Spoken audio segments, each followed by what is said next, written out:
Bismillahirrahmanirrahim. Assalamualaikum warahmatullahi wabarakatuh. Halo semuanya, perkenalkan saya Wani Srinati Haziro, SMMM. Saya merupakan salah satu dosen di program studi S1 Manajemen di Fakultas Ekonomi dan Bisnis Universitas Dianuswantoro Semarang. Pada kesempatan kali ini, saya akan menampilkan video proses pengajaran yang telah saya buat di mata kuliah perilaku organisasi sebagai salah satu syarat sertifikasi dosen di tahun 2024. Mata kuliah perilaku organisasi ini memiliki bobot 3 SKS dan menjadi mata kuliah wajib bagi mahasiswa program studi S1 Manajemen di Fakultas Ekonomi dan Bisnis Universitas Dianuswantoro Semarang. Selanjutnya, video mengenai proses pengajaran di mata kuliah perilaku organisasi dapat disaksikan di cuplikan berikut ini. Kita mulai perkuliahan kita sore hari ini. Saya buka dulu. Assalamualaikum warahmatullahi wabarakatuh. Waalaikumsalam warahmatullahi wabarakatuh. Selamat sore semuanya. Sore. Oke, kita akan melanjutkan perkuliahan kita di sore hari ini di mata kuliah perilaku organisasi. Sebelum kita lanjutkan materinya, minggu lalu apa yang kita pelajari? Konflik dan negosiasi. Buat konflik dan negosiasi adalah materi kemarin yang sudah kita bahas. Konflik di sini penting atau tidak di dalam sebuah organisasi? Penting. Kenapa? Supaya apa? Iya, Pak Sul? Iya, konflik itu penting karena apa? Nambah inovasi, Vivia. Oke, good. Menambah inovasi menjadi salah satu bagian terpenting di dalam sebuah organisasi, ada yang namanya konflik. Hari ini kita akan bicara materi lanjutan dari materi kita yang sebelumnya, yaitu mengenai budaya organisasi. Kemarin kita sudah menyelesaikan konflik, ya. Kita bahas dengan adanya negosiasi. Sebelumnya kita ada kekuasaan dan politik, gitu ya, sehingga muncul konflik. Terus kita lakukan negosiasi. Hari ini kita akan bicara mengenai yang namanya budaya organisasi. Baik. Sebelum kita geser ke budaya organisasi, ada capaian pembelajaran yang akan saya sampaikan sebagai pembuka, ya. Dimana di sini untuk materi budaya organisasi di sini hari ini harapannya mahasiswa di sini kalian akan mampu memahami mengenai budaya organisasi dan keberlangsungan budaya organisasi di dalam sebuah perusahaan. Bagaimana fungsi budaya organisasi tersebut, ya? Apa pentingnya budaya organisasi di dalam sebuah organisasi? Nah, mungkin di sini juga teman-teman akan bertanya, ya, kenapa sih budaya organisasi ini menjadi bagian dari yang namanya perilaku organisasi? Ada beberapa poin di sini, ya, poin singkat materi apa saja yang akan kita pelajari dari beberapa subtopik budaya organisasi, mulai dari nanti kita bicara bagaimana konsep mengenai budaya, fungsi budaya, baik budaya etis maupun nanti kita bicara budaya spiritual. Kemudian kita lanjutkan, ya. Nah, kita bicara mengenai budaya organisasi. Baik. Menurut teman-teman, apa itu budaya organisasi? Budaya organisasi. Ya, boleh. Ada yang mau mencoba menjawab? Apa sih sebenarnya budaya organisasi? Apa? Kebiasaan untuk menjadi Oke, good. Kebiasaan. Ada lagi sama saya ngomong. Sama, kebiasaan juga. Oke, ada lagi. keyakinan. Apa? Keyakinan. Keyakinan. Kita punya keyakinan di sini. Kegiatan yang diulang-ulang. Apa? Kegiatan yang diulang-ulang. Kegiatan yang diulang-ulang.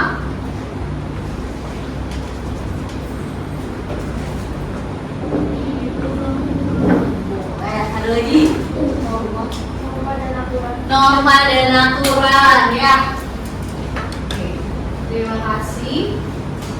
Jadi kalau kita bicara mengenai budaya ya, budaya bukan menjadi satu hal yang baru lagi pasti buat teman-teman.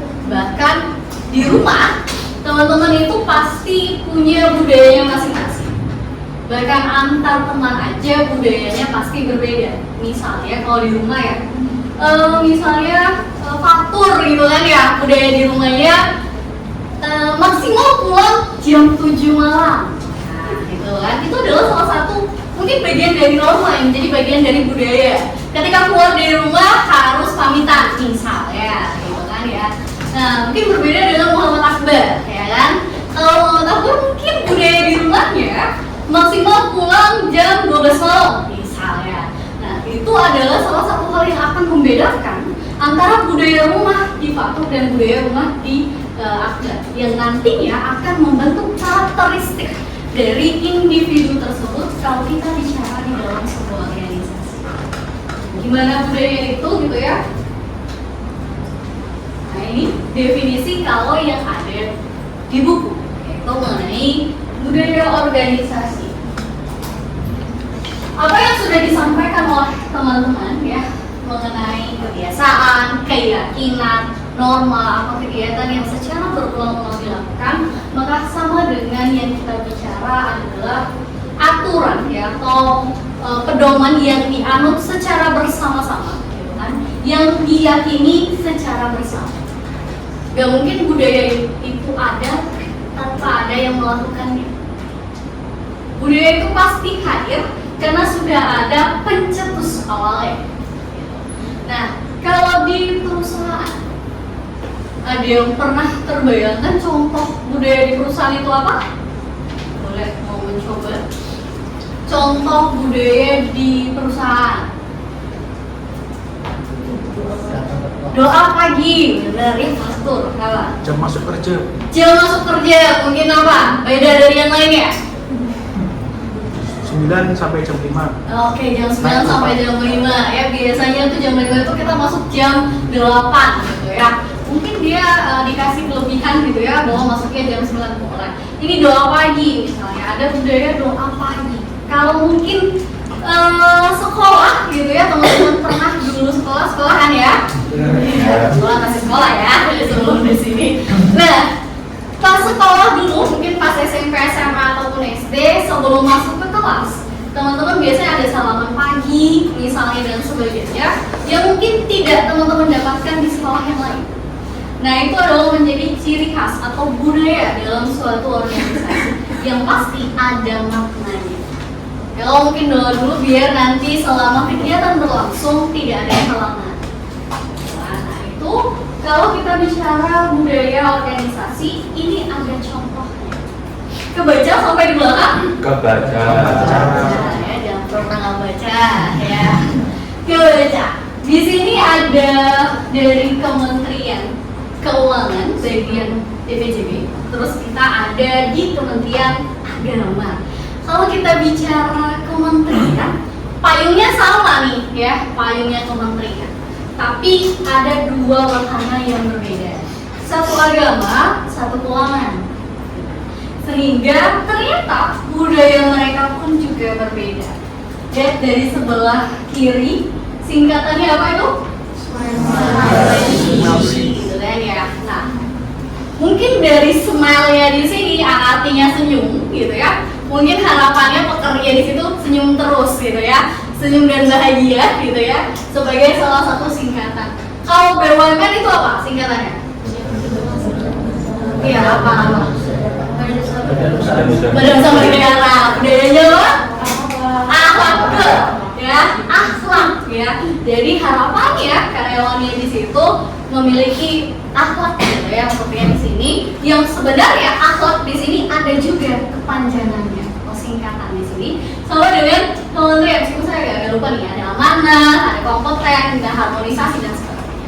Nah, kalau di sini kita lihat ya, kalau dari keuangan ada Smile yang punya ada Share and Care, kalau kita punya Kementerian Agama punya nilai 5 budaya kerja, ada inovasi, integritas dan sebagainya. Yang pasti mereka punya tujuan yang berbeda. Ya. Kalau mungkin di sini hadir Smile ini karena apa gitu ya, misalnya akan membentuk karakter di mana karyawannya itu mengedepankan share and care sebagai nilai yang pertama. Sedangkan kalau kita bicara agama, nilai yang pertama adalah integritas. Karena dari nuansa saja berbeda ya, teman-teman. Meskipun mereka sama-sama berada di payung kementerian yang sama nih, bapaknya atau induknya ini sama nih, sama-sama kementerian. Tapi untuk budaya organisasi pasti mereka juga punya perbedaan. Nah, kalau bicara ini contoh sih ya, teman-teman udah mulai terbuka di pikiran ya. Gimana sih sebenarnya budaya organisasi? Ya, kalau mau coba cek and recheck di perusahaan di website itu biasanya terpampang nyata mengenai nilai dan budaya perusahaan. Nah, di sini ada 7 karakteristik utama, gitu ya. Kalau kita bicara mengenai budaya organisasi, tulisannya agak kecil, terbaca? Terus ya, terbaca sejauh ini ya. Oke, ini ada 7 karakteristik utama yang akan membentuk sebuah budaya organisasi. Tapi tidak semua karakteristik ini akan teman-teman ambil untuk menjadi bagian dari budaya perusahaan. Jadi ini hanya pilihan saja, gitu ya. Kalau kita lihat tadi si Kementerian Agama ada inovasi? Ada. Betul ya. Baru tadi gitu ya. Jadi kalau misalnya Kementerian Agama ada inovasi adalah bagian dari karakteristik utama yang saat ini sedang digaung-gaungkan. Ya, inovasi saat ini hadir sebagai bagian dari budaya dengan harapannya, gitu ya, akan memacu kalian sebagai pekerjanya di sini untuk terus berinovasi. Bukan berarti misalnya tadi si Smile, Share and Care hadir, udah nih brosurnya aja atau terpampangnya aja misalnya di sini, tapi ada cara atau kegiatan yang mereka hadirkan di dalam sebuah perusahaan agar budaya itu hidup. Gimana sih caranya membangun Share and Care? Gimana sih caranya karyawan ini bisa benar-benar melakukan budaya yang ada di perusahaan? Misalnya nih, setiap hari Jumat diadakan makan bersama. Nah, itu adalah salah satu cara untuk misalnya membangun share and care. Kalau misalnya kerja ya dia nggak tahu nih temannya di kiri dan kanan ini lagi ngapain selama saya bekerja, apakah ada masalah ataupun apa gitu kan ya. Nah, di sini budaya ini hadir, gitu ya. Tidak untuk ditulis ya, gitu ya. Nggak hanya sebatas pajangan gitu atau di website dan sebagainya, tapi sebagai salah satu landasan atau komunitas di dalam norma dan aturan. Sebenarnya apa sih yang harus kita lakukan di dalam perusahaan? Kalau kita kemarin bicara kepemimpinan, kalau nggak ada kepemimpinan, bagus nggak? Kalau nggak ada budaya gimana? Nggak bagus juga, bener. Nggak tahu nih harus apa aturannya. Pakai baju ke kantor gitu ya, bajunya setengah panjang setengah pendek, misalnya kan, celananya setengah panjang setengah pendek misalnya, tidak ada aturan. Ya, sehingga itulah yang sebenarnya menjadi salah satu landasan atau pedoman kalau kita bicara mengenai budaya di dalam sebuah perusahaan. Tadi kita lihat ada Kementerian Agama, ada juga Keuangan, nah ada juga beberapa contoh lainnya yang nanti akan saya sampaikan. Nah, kalau bicara mengenai budaya, akan ada kaitannya dengan kepuasan kerja. Nah, ini jelas nih, ada budaya, ada kepuasan kerja sebagai pembanding saja. Budaya dan kepuasan kerja ini sama atau beda? Beda. Ada itu di depan. Beda, benar ya. Apa bedanya?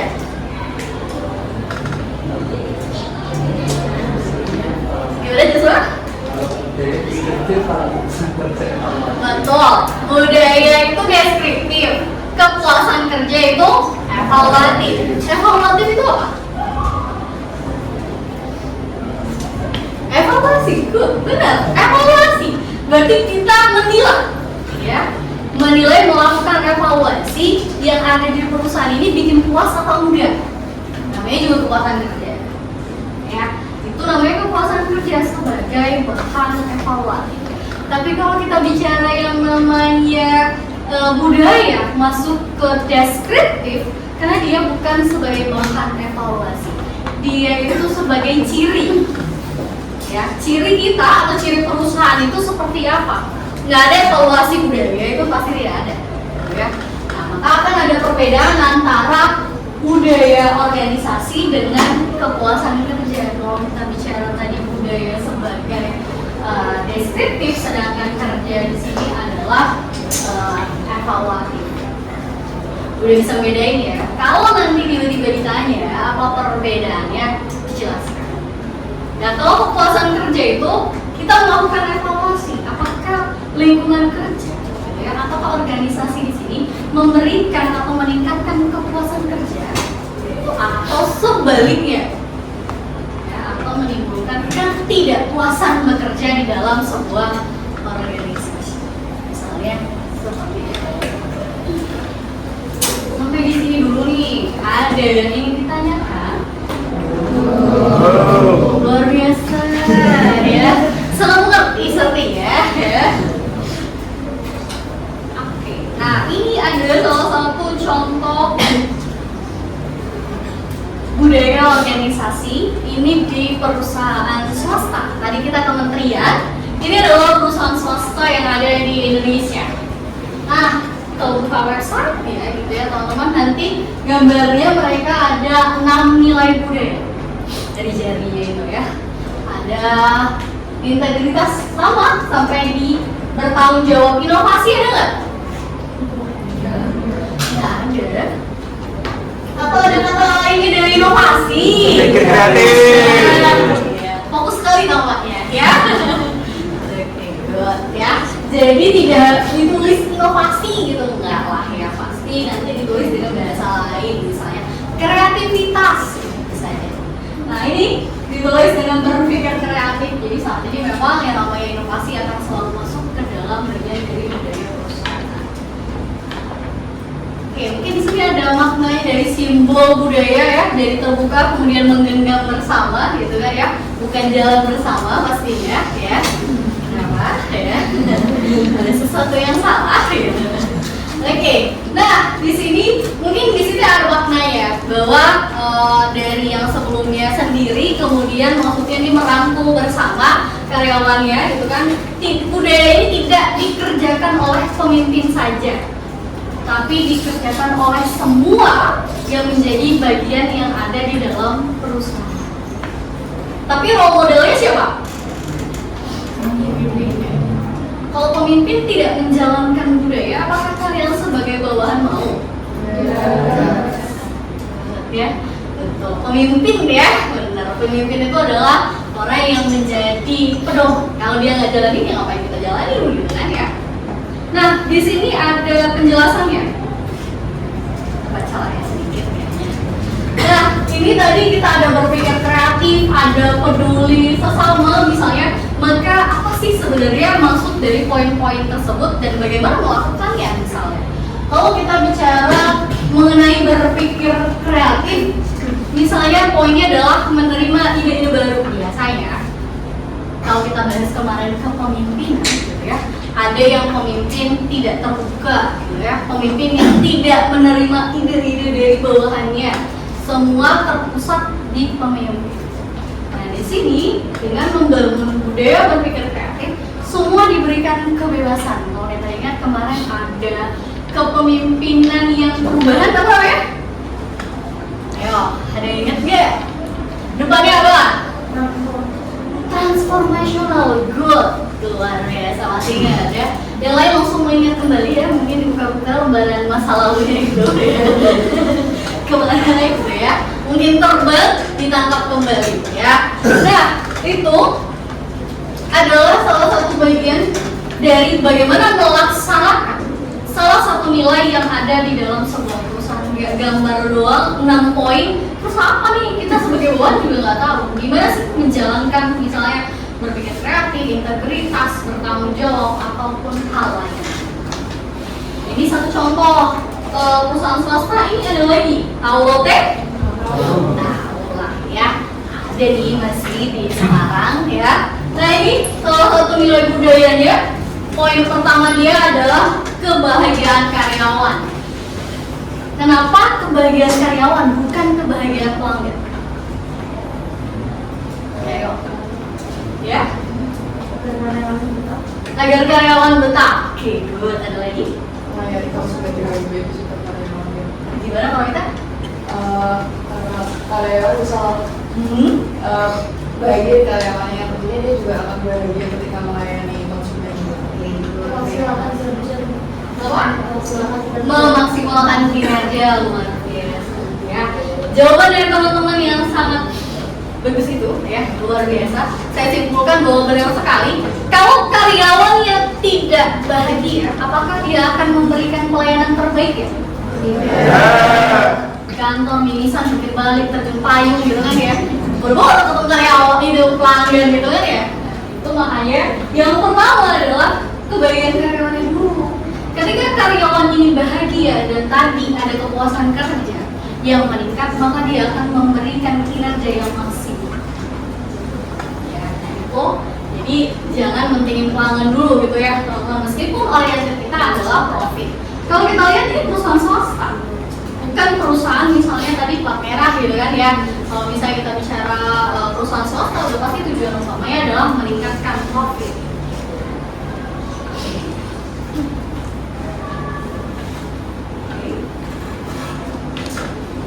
Rame ya tulisannya. Nah, itu apakah organisasi mempunyai budaya yang seragam? Enggak. Kenapa? Kalau dari kampus aja gitu, kalau misalnya kantor aja, antar kantor kalau bicara pakaian sama, antara beda dong. Ya. Kalau misalnya dari pakaian itu adalah identitas yang menjadi bagian dari budaya perusahaan. Ya. Misalnya saya dan dosen-dosen lainnya, gitu kan ya, punya seragam juga nih, ya, gitu kan. Yang kenapa pasti ada alasan kita diberikan seragam. Biasanya dengan ada seragam akan berpakaian jauh lebih rapi. Yang akan menjadi role model teman-teman di sini yang pakaiannya luar biasa rapi banget nih, gitu ya. Mungkin dong kalau saya ura-uraan kalian mau rapi, nah, gitu kan ya pasti ya. Dosen aja kayak gitu ya, saya juga bebas aja gitu. Itu adalah kita bicara mengapa budaya itu akan berbeda di antara perusahaan-perusahaan lainnya, karena akan menunjukkan masing-masing identitasnya.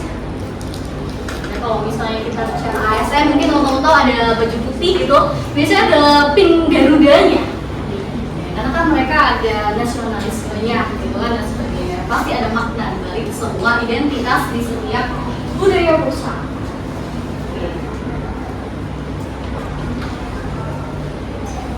Ada pertanyaan? Luar biasa, kita lanjutkan.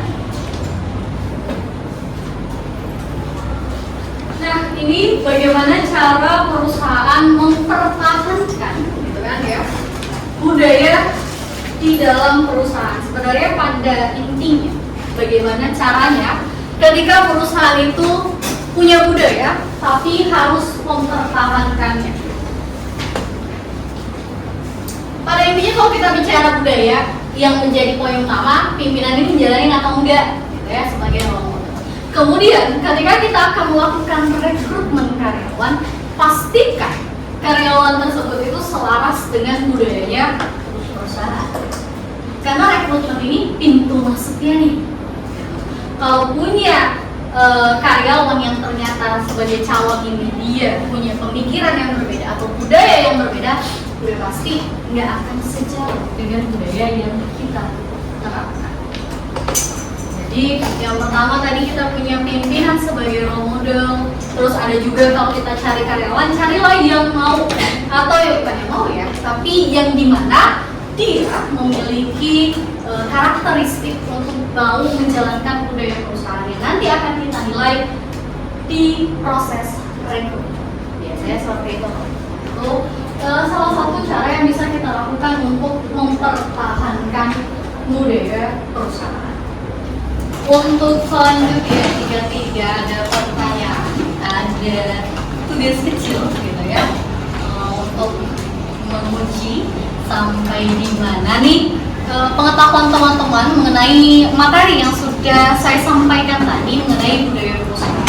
Silakan teman-teman untuk mencari satu saja contoh dari budaya perusahaan, baik perusahaan domestik gitu ya yang ada di Indonesia ataupun perusahaan multinasional, itu juga boleh, bebas. Terserah, saya berikan waktu kurang lebih 10 menit mulai dari sekarang. Silahkan dicari-cari gitu ya, nanti kita bisa lihat gimana sih budaya perusahaan yang ada. Kalau dapat yang multinasional boleh banget nih, nanti kita bisa bandingkan antara perusahaan yang ada di Indonesia domestik misalnya.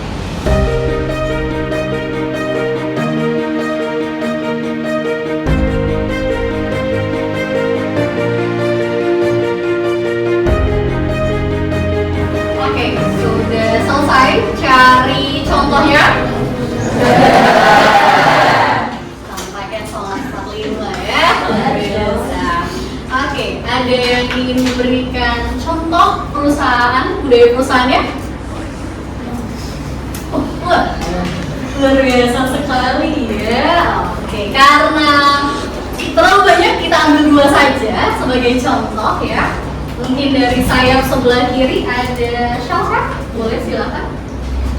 Untuk contoh perusahaan yang saya ambil adalah Paragon Teknologi, yaitu salah satu perusahaan yang ada di Indonesia bergerak di bidang kosmetik. Untuk budaya kerjanya, Paragon memiliki 5, yaitu ketuhanan, iman kepada Tuhan, lalu ada kepedulian, yang ketiga adalah kerendahan hati, ketangguhan, oleh terakhir adalah inovasi. Hal itu adalah yang diterapkan oleh perusahaan Paragon. Oke, good, boleh beri tepuk tangan. Dari contoh tadi Google ya, sangat berbeda jelas pasti dengan si Paragon. Google adalah salah satu perusahaan multinational company ya, yang sebenarnya bukan lahir di Indonesia. Gitu ya, adalah salah satu perusahaan luar di sana yang kalau teman-teman lihat kayaknya di pertemuan pertama di perilaku organisasi sudah saya jelaskan tuh, Google kayak kantornya si Gojek ya, yang pernah saya contohkan. Begitu unik ya kantor Google itu, menjadi salah satu ciri khas yang membedakan dia dengan perusahaan yang lain. Salah satunya saya tadi kebebasan berkreasi, makanya lingkungan kerjanya yang dihadirkan seunik itu gitu kan. Saya dikasih waktu 20 menit untuk bermain, karena kan di dalam ruangannya itu benar-benar kayak kita lagi di mall gitu ya. Udah kafe yang lucu banget, terus nggak ada tangga, ada perosotan gitu kan ya. Nah itu menjadi salah satu ciri khas dari budaya perusahaan. Antara Paragon dan Google teman-teman sudah bisa membedakan. Nah nanti kalau ditanya gitu ya, muncul menjadi salah satu soal pertanyaan, entah itu di ujian mana saja gitu kan, nanti teman-teman sudah bisa memberikan contoh ya yang bisa membedakan antara satu perusahaan dengan perusahaan lainnya ya, sesimpel itu ternyata. Oke, baik, setelah sudah materi saya sampaikan ya, ada pemaparan materi mengenai budaya organisasi. Tadi kita juga sudah bicara apa sih sebenarnya mengenai budaya organisasi, pentingnya budaya organisasi di dalam sebuah perusahaan ya, sebagai identitas, landasan, sebagai aturan, menjadi pedoman. Tapi yang paling penting juga gimana budaya organisasi itu bisa dijalankan. Untuk minggu depan kita akan ketemu lagi dengan materi yang selanjutnya sebagai materi penutup di pertemuan kita di perilaku organisasi, yaitu mengenai dasar struktur organisasi. Apa itu sebenarnya struktur organisasi? Yang mungkin teman-teman pernah melihat ya, struktural organisasi. Lantas apa pentingnya struktural organisasi di dalam sebuah perusahaan? Baik, mungkin ini saja pertemuan kita hari ini. Saya cukupkan. Terima kasih untuk teman-teman yang sudah hadir, yang sudah aktif tadi. Saya tutup. Wassalamualaikum warahmatullahi wabarakatuh. Selamat sore. Demikian cuplikan video mengenai proses pengajaran di mata kuliah perilaku keorganisasian. Jika ada kekurangan, saya mohon maaf. Saya tutup. Wassalamualaikum warahmatullahi wabarakatuh.